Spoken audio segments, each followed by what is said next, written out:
Look at this. I purchased this at TJ Maxx. This is the only new thing that I'm putting on the sofa. Everything else been there from previous years. So I like this. It's so cute, velvety.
Is my new mirror.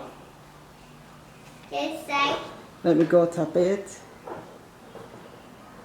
Dan put up this mirror. I like it a lot. It's looking really good. I have to open the door to get a bit of light, which is still not working. But so this is the new mirror. Sorry about the lighting. It is just dark up in here.